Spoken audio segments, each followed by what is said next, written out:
신약성경 데살로니가 후서 2장 1절부터 12절까지의 말씀, 제가 가진 성경으로는 신약성경 334페이지에 있습니다. 찾으신 줄 알고 한 절씩 교독하겠습니다. 형제들아, 우리가 너희에게 구하는 것은 우리 주 예수 그리스도의 강림하심과 우리가 그 앞에 모임에 관하여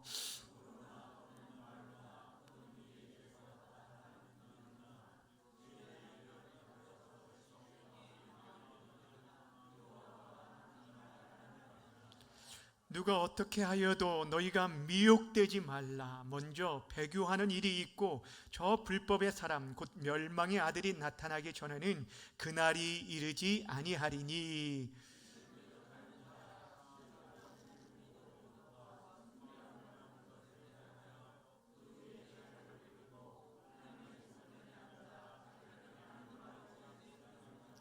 내가 너희와 함께 있을 때에 이 일을 너희에게 말한 것을 기억하지 못하느냐.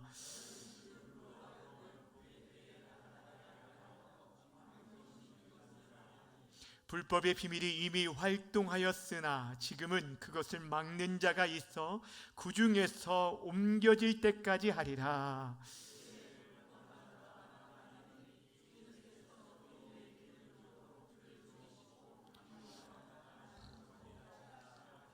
악한 자의 나타남은 사단의 활동을 따라 모든 능력과 표적과 거짓 기적과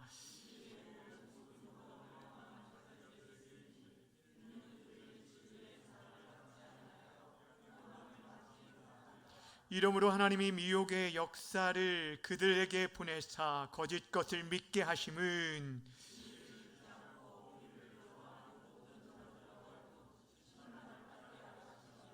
아멘. 이 시간에는 미혹되지 말라라는 제목을 가지고 말씀 증거하도록 하겠습니다. 사도 바울이 데살로니가 교회에 첫 번째 편지를 보내고 나서 얼마 지나지 않아 두 번째 편지를 보냈다라고 말씀을 드렸습니다. 첫 번째 편지를 보낸 다음에 곧바로 두 번째 편지를 보냈던 이유는 다른 것이 아니라 그 공동체 안에 여전히 많은 핍박과 환란이 있었기 때문이었습니다. 예수를 믿는 그 이유로 인하여서 그 성도들 안에 이제 갓 태어난 어떤 교회가 굉장히 많은 힘겹고 어려운 시간들을 보내는 것을 알고 사도 바울이 아비의 마음과 어미의 마음으로 저들을 돌아보면서 서신을 쓴 것입니다. 그러면서 지난 시간에 살펴봤던 1장에서는 환란이 우리에게 주는 유익이 무엇인가, 그 환란을 통해서 오히려 우리가 정금같이 빚어지고 우리의 믿음과 우리의 사랑과 우리의 소망들이 더욱더 견고해진다는 것들을 함께 나누었습니다. 그런데 사실 이 데살로니가 후서의 편지를 쓰게 된 더 궁극적인 이유는 다른 것이 아니라 바로 그들 안에 있는 종말론, 잘못된 종말론들에 대해서 가르치는 거짓 선생들이 있었기 때문입니다. 그러니까 그 공동체 안에 거짓 선생들이 들어옴으로 인해서 잘못된 그릇된 종말론에 대한 내용들을 전함으로 인해서 그들로 하여금 신앙이 흔들리고 무너지게 만들었기 때문에 그것을 바로 잡아주고자 전반부에서 그 서신 전서에서도 기록하고 있지만 후서에서 다시 한번 이 부분을 명확하게 짚어주기 위해서 말하고 있는 것을 보게 됩니다. 그래서 오늘 본문이 바로 이 내용들을 말해주고 있어요. 1절 2절 말씀 함께 읽겠습니다. 시작. 너에게 구하는 것은 우리 주 예수 그리스도의 강림하심과 우리가 그 앞에 모임에 관하여 영으로나 또는 말로나 또는 우리에게 받았다 하는 편지로나 그의 날이 이르렀다고 해서 쉽게 마음이 흔들리거나 두려워하거나 하지 말아야 한다는 것이라. 아멘.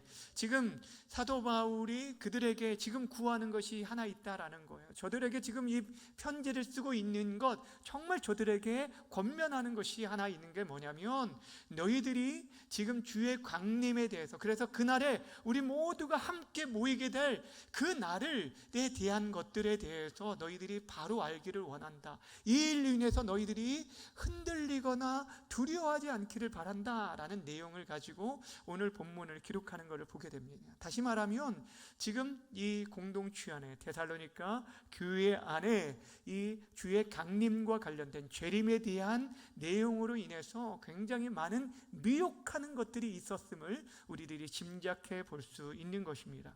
근데 그 미혹의 수단이 무엇이었냐면 영과 말과 그릇된 편지였음을 보게 됩니다.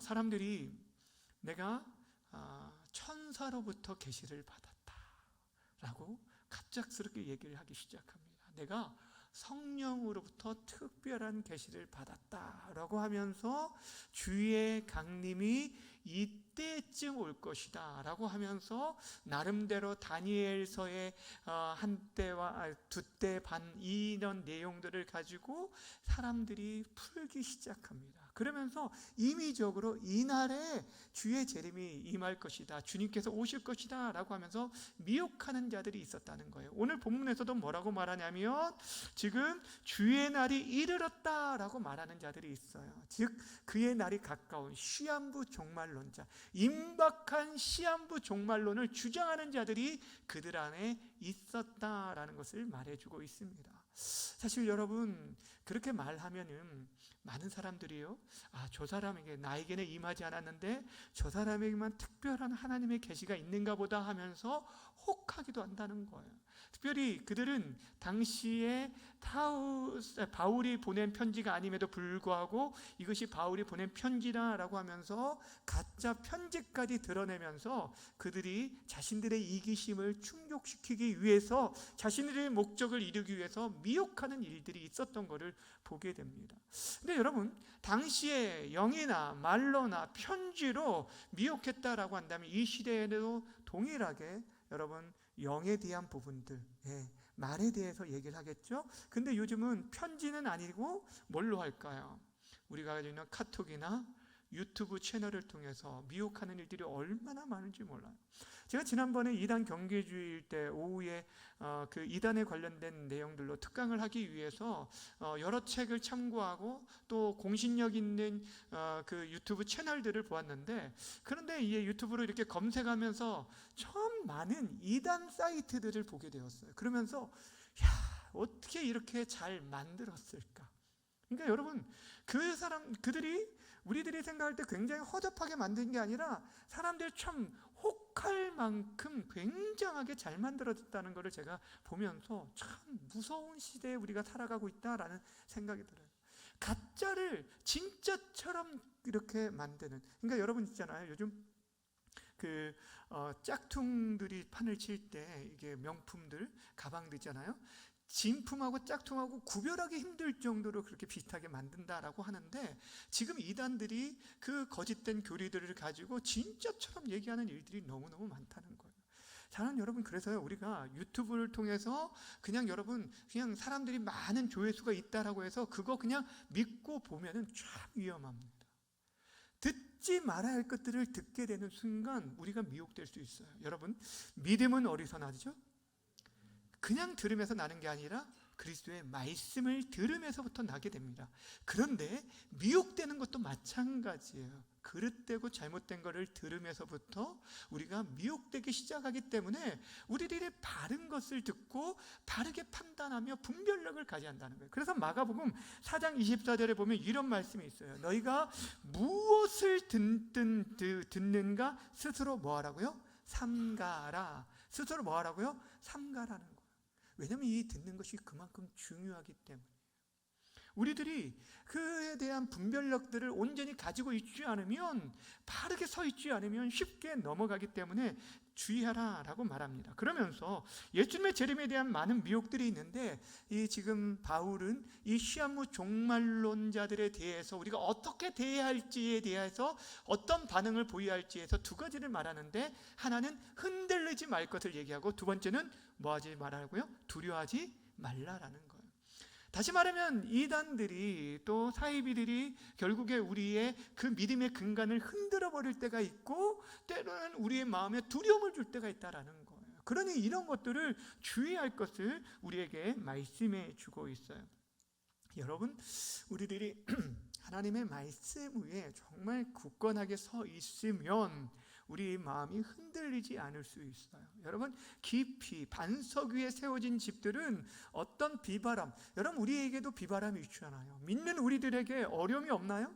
동일하게 어려움들이 있습니다. 우리에게도 창수가 나고 비가 내리고 바람이 부딪히지만, 그러나 반석 위에 세워진 집과 모래 위에 지은 집이 다른 것은 뭐냐면 그 반석을 어디다가 두느냐에 달라있는 거예요.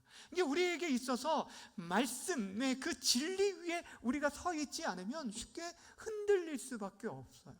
근데 성경이 분명히 우리에게 말씀한 게 무엇입니까? 주의 재림에 대한 날에 대해서 성경이 여러 차례 우리에게 말해준 바가 무엇입니까? 그날과 그때는 우리가 알 수 있다고요? 없다는 것입니다. 마태복음 24장 36절 말씀 함께 읽겠습니다. 시작. 그러나 시작. 그러나 아들도 모르고 오직 아버지만 아시느니라. 누구만 안다고요? 아버지. 예, 여러분, 하나님 아버지만 아신다라고 우리에게 분명히 말씀하셨어요. 그런데도 불구하고 많은 사람들이 혹한다는 거예요. 아, 정말일까? 혹한다라는 거예요. 오히려 성경은요, 그날은 아무도 모르기 때문에 오히려 우리가 깨어 있어야 할 것을 말하고 있고, 그날을 준비하는 삶을 살 것을 얘기합니다. 그러니까 성경을 통해서 그날이 언제인지를 우리에게 해석하라고 말하지 않아요. 요한계시록을 우리에게 준 것도 그날을 언제인지 맞춰보라라고 우리에게 준 것이 수수께끼가 아니라, 그날이 있음을 알고 그날이 하나님께 속했기 때문에 우리는 다만 깨어 그날을 준비할 것을 얘기하고 있어요. 마태복음 24장 42절과 44절도 함께 읽겠습니다. 시작. 그러므로 깨어 있으라. 어느 날에 너희 주가 임하는지 너희가 알지 못함이니라. 이러므로 너희도 준비하고 있으라. 생각하지 않은 때에 인자가 오리라. 아멘. 성경은요 계속해서 말합니다. 그날은 우리가 알 수 없다. 사도행전은 심지어 뭐라고 하냐면 너희가 그날을 알려고도 하지 말라라고 얘기하고 있어요. 예, 너희가 그날을 알려고 하지 마라. 예, 여러분, 너희의 알 바가 아니다라고 얘기했어요. 우리가 인간이 알 수도 없고 그것을 알려고도 하지 말 것을 얘기하고 있는 것입니다. 그런데도요, 지금도 여러분 유튜브 채널에 들어가 보면, 들어가라는 얘기가 아니에요. 거기에 보면은 여러분 지금도 주의 재림에 대한 날짜를 계산해 가지고 그 계산을 얼마나 멋지게 해놓는지 모릅니다. 그런데 보지 마세요. 네, 다 거짓입니다. 그릇된 거예요. 네, 여러분, 사랑하는 여러분, 그날이 언제인지를 알지 못하지만 우리를 흔들리지 않을 수 있는 이유는 성경에서 그날을 우리가 알지 못한다고 말했기 때문이고, 또한 그 날에 대해서 그날이 언제 임하든지 우리가 깨어 있다라면 결코 두려워할 필요가 없다는 거예요. 시한부 종말론자들이 그 날에 대해서 얘기하면서 임박한 그날을 준비하기 위해서 그 마음에 두려운 마음들을 많이 줘요. 두려운 마음들. 그러니까 대표적인 시한부 종말론을 얘기했던 사람들, 그 교주들이 지난번에 제가 강의할 때 그 얘기를 했죠. 그렇게 사람들을 조장해가지고 결국에 자신들의 모든 재산들을 다 헌납하게 해놓고 그들은 뒤에서 뭐 했죠? 땅 투기했다라고 그랬잖아요. 예. 아니 자기들이 재림한다, 예수님 재림하실 날이 온다라고 해놓고 열심히 땅 투자를 한 이유가 뭘까요? 자기들이 절대 믿지 않기 때문에 그렇게 투자한 거 아닙니까? 여러분, 그러니까 우리들이 두려워할 필요, 그날이 온다라고 한다면 그날은 우리에게 있어서, 우리 믿는 자들에게 있어서는 우리에게는 영광스러운 날이에요. 교회의 영광이 회복될 날이고 우리에겐 승리의 날이고, 정말 주의 재림의 나팔이 부러질 때는 이 땅에서 우리 모든 수고를 그치고 쉬는 참된 안식의 날인 줄 믿으시길 바랍니다. 전혀 두려워할 필요가 없어요. 우리가 믿음 안에 서 있다면 예수님과 함께 우리는 하나님 앞에 들림받게 될 것이고, 우리가 주의 재림이 오기 전에 하나님의 부르심을 받고 육체적인 죽음을 맞이했다라고 한다면 우리의 육체가 여러분 부활하여서 그 하나님 앞에서 우리 주님 앞에 서게 될 날이 있을 것입니다. 그 영광에 동참하게 될 날이 그날이기 때문에 결코 두려워하지 말 것을 성경은 우리에게 말씀해 주고 있다라는 것입니다. 그런데도 왜 많은 사람들이 이렇게 미혹될까요? 왜 그렇게 많은 사람들이, 여러분 지난번에 말씀드렸지만 하나님의 교회 지금 신도들이 30만이 넘었다라고 말씀드렸죠. 신천지도 30만이 가까우고, 굉장히 그 많은 사람들이 왜 이렇게 이단에 미혹되고 또 시한부 종말론에 미혹되고 있을까? 앞에서는 말씀드렸듯이 우리가 하나님의 말씀의 권위를 온전히 신뢰하지 못하기 때문이에요. 그러니까 하나님 분명히 말씀해서 그날과 그때는 알지 못한다라고 말했는데도 불구하고 빠진 것은 하나님의 말씀보다 사람이 그 말에 혹하고 넘어가는 거예요. 그러니까 진리 안에 서 있지 않기 때문인데, 또 하나가 있어요. 뭐냐면 미혹의 영이 있기 때문에 넘어가는 거예요. 그러니까 여러분 진짜 왜 넘어가냐면 미혹하는 자가 있기 때문에 우리가 넘어간다라는 것입니다. 여러분 디모데전서 4장 1절에 보면 이렇게 말씀하고 있어요. 함께 읽어볼까요? 시작.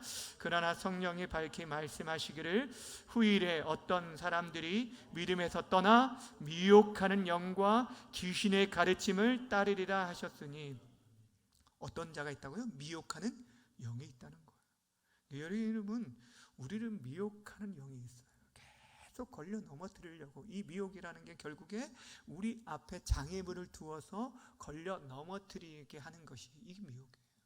근데 그런 미혹하는 영이 있는데, 그렇다면 여러분 왜 어떤 사람들은 미혹되고 어떤 사람은 왜 미혹되지 않을까? 여러분 우리들도 공격을 하고 있어요. 우리의 약한 모습들을 너무 잘 알기 때문에 그런 부분들을 공격해 오고 있는데, 특별히 우리가 무너지게 되어지는 이유가 다른 것이 아니라 성경의 야고보서에서 뭐라고 말하냐면 우리의 욕심에 이끌려 미혹된다라고 말씀하고 있어요. 14절 말씀 시작. 오직 각 사람이 시험을 받는 것은 자기의 욕심에 끌려 뭐 한다고요? 미혹됩니다. 욕심에 끌려서. 그러니까 어떤 거냐면 하나님의 주권을 내가 인정하지 않고 내가 풀 수 있다라고 생각을 하는 거예요. 그러니까 사람들이 하나님 성경의 권위보다 자신의 더 교만함들, 그 교만함으로 인해서 그렇게 미혹되다 보면 자신의 그 교만한 욕심과 이 미혹의 영이 이렇게 만나게 되어지면 그냥 넘어갈 수밖에 없는 거예요. 우리 안에 죄성이 있습니다. 여러분 본질상 우리는 죄성이 있어요. 그러니까 예를 들면은 휘발성을 가지고 있는 그런 우리의 삶 속에 여러분 조금만이라도 그 불꽃이 탁 치게 되면은 그 반응을 해서 일어나게 되어지는 거예요. 그래서 우리가 한 사람도 예외됨이 없이 쉽게 무너질 수 있는 자들이 바로 저 여러분이라는 거예요. 그게 깨어 있어야 하는 거예요. 깨어 있지 않으면 우리는 우리의 욕심에 쉽게 무너지게 되어지고 우리의 이기심으로 인해서, 여러분 종말론, 시한부 종말론을 외치는 사람들이 늘 얘기하는 것이 핵심 중에 뭐냐면은 자기 때에 주님이 오신다라고 얘기해요. 자기 때. 그러니까 왜냐하면 자기 때에 온다라는 것은 결국에 무엇이냐면, 나는 이제 그 말하는 사람들 거의 다 자기 때는 살 만큼 살았거든요. 그러면은 자기 때 오신다는 거예요, 늘. 여러분 그거는 교만입니다. 주의 날이 언제 임할지는 우리는 아무도 알지 못합니다. 우리의 후손 때, 우리 때 올 수도 있지만 우리의 후손 때 언제 올지는 알지 못합니다. 주의 날이 첫날이 첫날 같고 첫날이 한날 같은 그분의 뜻과 그분의 계획대로 때가 참에 그 날이 반드시 오게 됨을 우리는 기억해야 돼요. 그런데 오늘 성경에 보면 아주 무서운 말씀이 있어요. 오늘 이 말씀 가운데 굉장히 무서운 말씀이 있는데, 하나님께서 미혹의 영을 허락하신 이유에 대해서 11절과 12절에 이런 얘기를 하고 있어요. 이런 말씀이 있는데 함께 읽어볼까요? 시작. 이러므로 하나님이 미혹의 역사를 그들에게 보내사 거짓 것을 뭐 하겠다고요? 믿게 하심은 12절 시작. 진리를 믿지 않고 불의를 좋아하는 모든 자들로 하여금 뭐를 받게 하려고요? 심판을 받게 하려 하심이라. 여러분 그러니까 여러분 미혹되어지는 사람들이 있다라고 한다면 그들이 진리를 떠나 있는 자들. 진리 안에 거하지 못하기 때문에 진리에 떠나 있고 진리를 온전히 믿지 않고 불의를 좋아한다는 거예요. 그러기에 하나님께서 참고 참으시지만 끝까지 그 진리를 믿지 않고 받아들이지 않는 자들에 대해서 어떻게 한다고요? 그를 심판하기 위해 그 미혹의 영에 빠지도록, 그 거짓된 것을 믿도록 그냥 내버려 주냐, 유기한다는 거예요. 지난번에 말씀드렸죠. 하나님의 가장 큰 무서운 심판이 뭐라고요? 책망이 아니라, 채찍이 아니라 뭐라고요? 유기라고 말씀드려요. 하나님 내버려 두심이 가장 무서운 거예요. 그 죄악된 본성대로 내버려 두면 우리 안에 어떤 자들도요 돌이킬 수 없는 거예요. 그래서 너무너무 무서운 말씀이에요. 저는 이 말씀을 보면서 참 이단에 미혹된 사람들 보면 너무너무 참 안타까운 마음들이 있습니다. 그러나 그들 가운데서도 하나님께 돌이키는 자들이 있는 것을 가끔씩 보면서 하나님께서 지금도 참고 있는 것은 그들조차도 돌이키기를 원하시는, 지난번에 우리가 요한계시록 말씀하면서 이세벨까지도 하나님께서 돌이키기를 원하고 회개하기를 원하신다는 것을 우리가 보면 하나님께서 그 어떤 자도 모든 사람이 진리를 알고 하나님을 믿기를 원하시는 그 하나님의 마음을 우리가 기억해야 한다라는 것입니다. 그러나 그 마지막 때까지 끝까지 진리 대신 예수님을 믿지 않고 헛된 의의 길이 아니라 불의의 길을 걸어가는 자들에 대해서는 결국에 심판으로 하나님께서 그 미혹의 영에 빠지게 만드시는 것들을 보게 되어집니다. 오늘 본문에 보면 우리가 미혹되지 않도록 하기 위해서 우리에게 가르쳐 주시는 재림 전에 나타날 징조에 대해서 두 가지에 대해서 이렇게 말씀하는 것을 보게 되어집니다. 그러니까 이러한 일들이 일어나야 비로소 주의 날이 임할 것이다 라고 말하면서 그 징조에 대해서 가르쳐 준 게 3절과 4절 말씀인데 함께 보겠습니다. 시작. 너희가 미혹되지 말라. 먼저 배교하는 일이 있고 저 불법의 사람 곧 멸망의 아들이 나타나기 전에는 그날이 이르지 아니하리니 그는 대적하는 자라. 신이라고 불리는 모든 것과 숭배함을 받는 것에 대항하여 그 위에 자기를 높이고 하나님의 성전에 앉아 자기를 하나님이라고 내세우니라. 아멘. 두 가지를 얘기하고 있어요. 대대적인 배교가 일어나게 될 것이다 라는 것이고, 두 번째는 뭐를 말합니까? 불법의 사람, 멸망의 아들이 나타나게 될 거라는 거예요. 근데 그 일이 이루어지기 전에는 그 주의 날이 이르지 않을 것이다 라는 거예요. 그러니까 여러분, 대대적인 배교가 일어나게 될 것이다 라고 말씀하고 있어요. 그러니까 배교라는 것은 처음부터 믿지 않았다는 것을 얘기하는 것이 아니라 믿은 자들이 하나님을 떠나게 되는 거예요. 그 믿음을 저버리는 것을 말하는 거예요. 이것이 배교입니다. 여러분이 이 배교 결국에 하나님으로부터 떨어져 나가는 것들을 보게 되어지는데, 그런데 이 배교하는 일들, 여러분 왜 이런 일들이 일어난다고 생각하세요? 여러분 정말 믿는 사람들 가운데 왜 이렇게 떠나는 일들이 있을까? 하나님을 떠나는 일들이 왜 있을까? 여러분 왜 그렇다고 생각하십니까? 여러 가지 교회에 대한, 믿는 자들에 대한 핍박과 박해로 인해서 그것을 견디다 못해서 배교하는 일들도 있지만 사실 그 부분은 굉장히 아주 작은 일부에 지나지 않는다는 거예요. 실제 여러분 어떤 때 많은 배교가 일어난 줄 아십니까? 사람들이 평안하고 형통할 때. 그래서 쾌락과 향락과 음행으로 인해서 교회 공동체와 또 많은 믿는 자들이 하나님을 떠나고 배교하는 일들이 굉장히 많이 일어난다는 거예요. 여러분 교회 역사가 그것을 증명해 주죠. 여러분 초대교회 로마 압제 아래에 있었던 교회는요, 오히려 그 핍박 가운데 배교하는 자들도 있었지만 오히려 교회는 핍박 가운데 더욱 성장하는 것들을 보게 됩니다. 여러분 중국의 교회가 어땠습니까?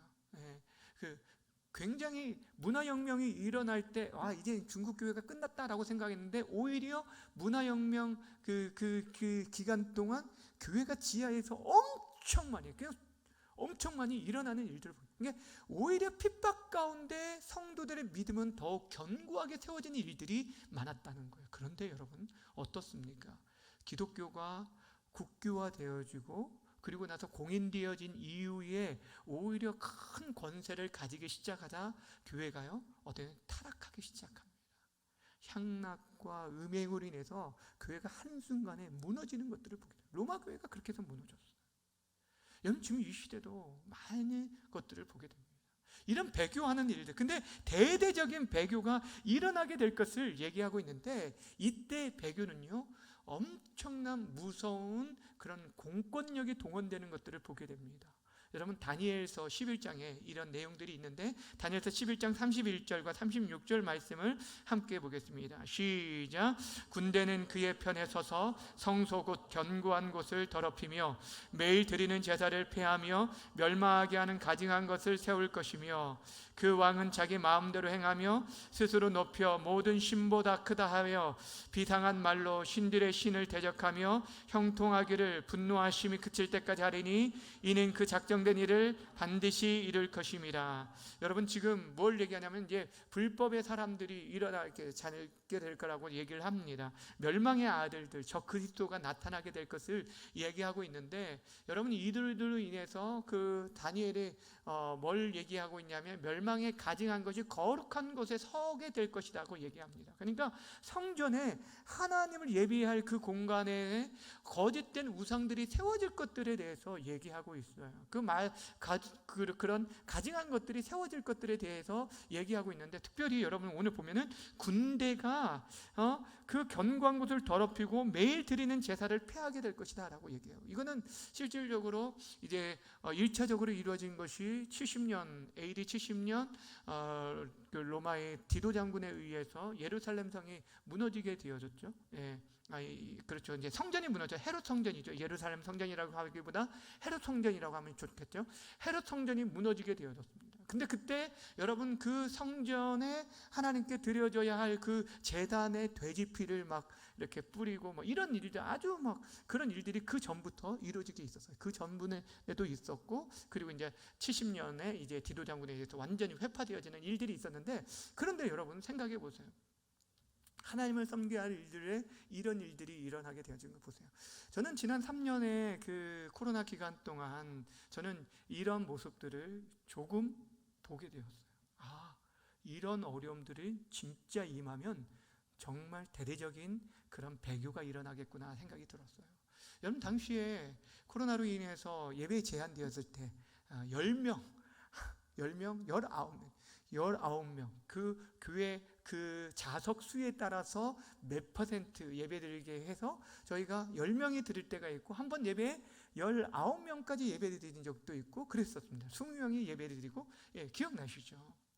근데 그때 예배 드릴 때 공무원이 와가지고 뒤에서 숫자를 세고 방역 수칙을 세우는지 확인하고 감시 아닌 감시하는 것을 보면서 정말 이런 어려움들이 더 심각해지면 오늘 말씀처럼 군대가 동원되는 공권력이 개입해서 큰 무력으로 여러분 위협한다면 누가 예배할 수 있겠습니까? 정말 누가 예배할 수 있겠어요? 이런 어려움들이 있을 수 있겠구나라는 생각이 들어요. 그런 대대적인 배교의 때가 일어나면 이제 정말 주님의 재림이 가까웠다라는 것을 알게 되어지고, 앞에서 말한 것처럼 거룩한 것이 정말 헛된 것이 세워지게 되어질 날이 올 거라는 것을 성경이 우리에게 이미 말씀해 줬어요. 그래서 마태복음 24장 15절에는 이런 얘기가 있습니다. 이런 말씀이 있어요. 그러므로 너희가 선지자 다니엘이 말한 바 멸망에 가증한 것이 거룩한 곳에 선 것을 보거든 이라고 말하면서 지금 그런 때가 마지막 때가 되어질 때, 마지막 때 이루어질 일들에 대해서 얘기하고 있습니다. 그러니까 이미 저 그리스도들이 활동하고 있어요. 그리고 그 일들이 그들이 세워지고 그들이 활동하고 또 처처의 기근과 지진과, 이거는요 그는 하나의 일상적인 것들에 불과합니다. 이 마지막 때라는 걸 여러분이 기억하세요. 이 재림, 우리가 종말이라는 것은 언제부터 언제까지가 종말이냐면 예수님의 초림으로부터 예수님의 재림까지 그 전 기간이 종말이라고 성경이 말하는 거예요. 무슨 말인지 아시겠어요? 그 종말이에요. 그때 모든 것들이 종말의 때인데, 그런데 그 주님의 마지막 때 그 재림, 마지막 심판을 하실 그 재림의 때가 가까워질 때는 어떤 일이 일어나냐면 대대적인 배교가 일어나고 이 멸망에 가증한 것들이 거룩한 곳에 서게 될 때가 임하게 될 것이라고 말하고 있는 거예요. 그때는 정말 말 그대로 말세지말이 오는 거예요.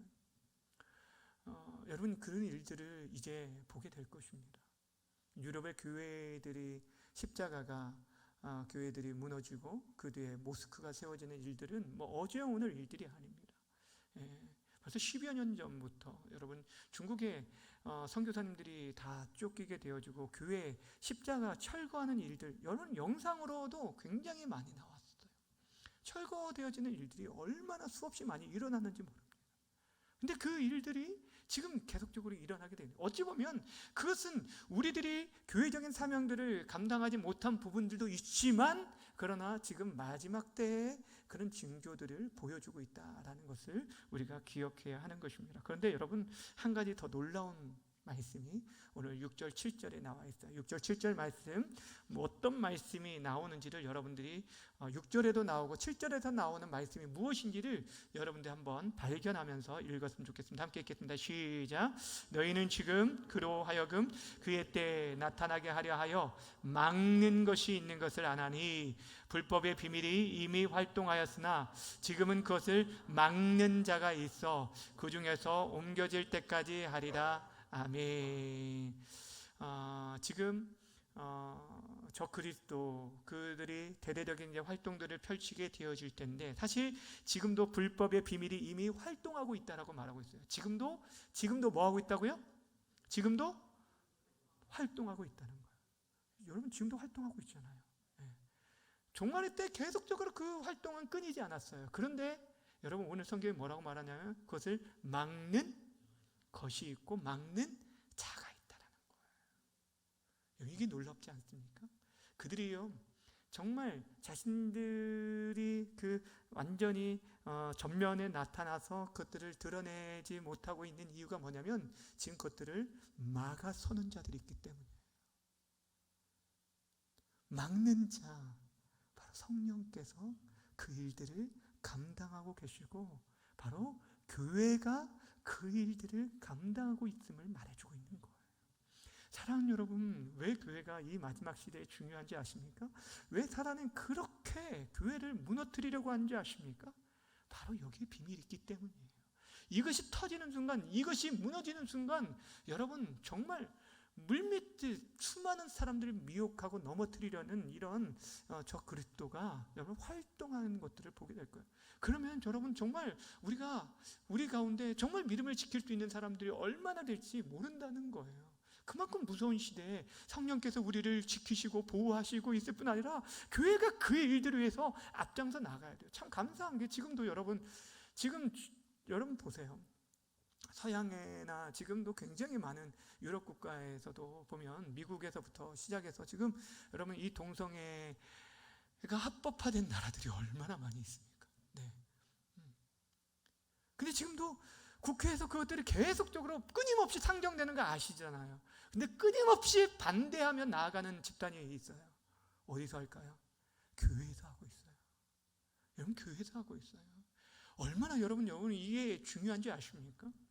작은 것 같지만 여러분 아니에요. 진리의 말씀에 기초하여서 우리가 할 수 있는 일들을 감당하며 나아가는 거예요. 이것이 여러분 무너지면 여러분 정말 이제는요 우리가 동성애에 대한 설교 할 수가 없습니다. 다 걸립니다. 여러분 지금 유튜브에서도 쉽게 그 얘기 잘못 건드리다가는 여러분 이게 고발당하게 됩니다.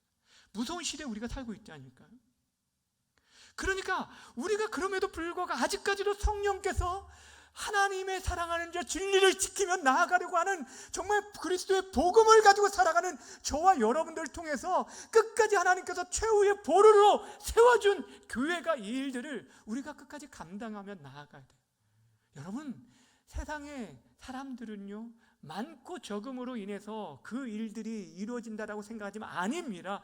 거룩한 소수, 정말 적은 숫자라도 정말 믿음을 지키며 나아가는 그 한 사람을 통해서 하나님께서는 만을 이루고 천을 이루고 놀라운 일들을 이루실 줄 믿으시길 바랍니다. 사람의 숫자가 문제가 아니에요. 우리가 정말 그 말씀 안에 반듯하게 바른 믿음 안에 서 있는가, 우리가 정말 예수 그리스도만을 믿는 믿음 안에 서 있는가, 이것이 중요하다는 거예요. 주의 사랑하는 여러분, 오늘 우리가 본문을 통해서 말씀하려고 하는 것이 바로 여기에 있습니다. 이 시대에 지금도 여전히 교회를 무너뜨리려는 악한 세력들이 있습니다. 거짓 이단들이 있고 시한부 종말론뿐 아니라 얼마나 많은 그런 이단들이 지금도 득세하고 있는지 모릅니다. 이런 때 우리들이 미혹되지 않기 위해서, 흔들리지 않고 두려워하지 않기 위해서는 말씀 위에 굳게 세워져야 한다는 거예요. 여러분, 우리가 말씀 위에 굳게 서야 돼요. 정말 흔들리지 마시기 바랍니다. 여러분, 다른 거에 귀 기울이지 말고, 여러분 어떤 유튜브 방송 여러분 많이 듣기보다 설교 말씀도 들어도 좋지만, 여러분 제가 지난번에도 말씀드렸죠? 설교 말씀 듣는 것보다 뭐 하는 게 더 좋다고요? 성경을 읽는 게 더 중요하다는 거예요. 성경의 말씀을 읽고 하나님이 이 말씀의 빛을 우리에게 깨달을 수 있는 영을 허락해 주십시오. 진리의 말씀을 깨달을 수 있는 은혜를 허락하여 주십시오. 성령께서 우리의 눈과 귀를 밝혀주심으로 말미암아 흔들리지 않고 미혹되지 않게 해주십시오라고 기도한다면, 여러분 다른 어떤 유명한 설교자의 설교 100번 듣는 것보다 낫다는 거예요. 그러니까 여러분 다른 거에 미혹되지 마시기 바랍니다. 하나님의 말씀을 읽고 그 말씀을 지켜 순종하시기를 바라고, 무엇보다 교회적인 사명을 우리가 잘 감당할 수 있도록, 마지막 막아서는 그 일들을 감당하기 위해서 주께서 정말 무너진 곳을 막아설 자가 누구이냐라고 지금도 찾고 있을 때, 여러분 예루살렘의 성을 돌아오면서 의인 한 사람만 있어도 내가 그 성을 구원하리라고 말씀하셨고, 소돔과 고모라를 향해서는 내가 의인 10사람만 있어도 그 성을 멸하지 아니하리라고 말씀하셨어요. 하나님께서 이 대한민국, 이 남한 이곳에 지금도 정말 치열한 영적 싸움을 하고 있고, 어쩌면 소돔과 고모라보다 더 타락한 이곳이지만 그럼에도 불구하고 여전히 여러분 믿음으로 기도하며 하나님의 말씀을 붙잡고 있는 거룩한 주의 신부들이 있기 때문에, 저는 아직까지도 하나님께서 이 땅을 붙들고 계신 줄 믿습니다. 한국교회가 소망이 있어요. 여러분들이 소망이 되어야 한다는 것입니다. 그렇게 믿음으로 바르게 서서 정말 진리 위에서 그렇게 살아갈 수 있는 저와 여러분 우리 모두가 되어지기를 주님의 이름으로 간절히 축원합니다.